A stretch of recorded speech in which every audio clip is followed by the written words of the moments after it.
This is the Lone Creator YouTube. We hope this video helps. You start by preparing the content in Word. Make sure the text or link is exactly how you want it displayed.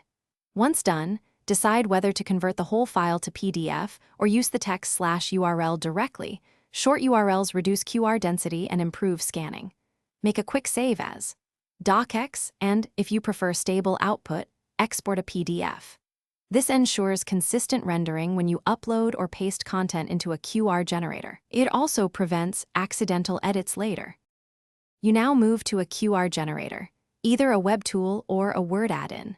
Paste your text or URL or upload the PDF you exported, then set size, image format, and an error correction level. Higher correction helps if the QR will be small or printed on textured material.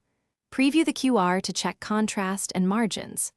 After confirming, download a high-resolution PNG for screen use or an SVG/PDF vector if you plan to print.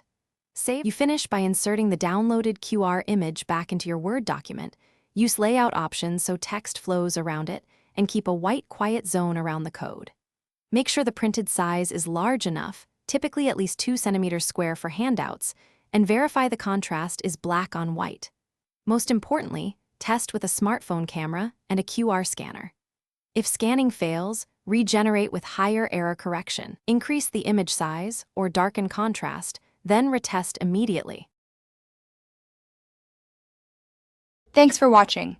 Consider subscribing if we helped you.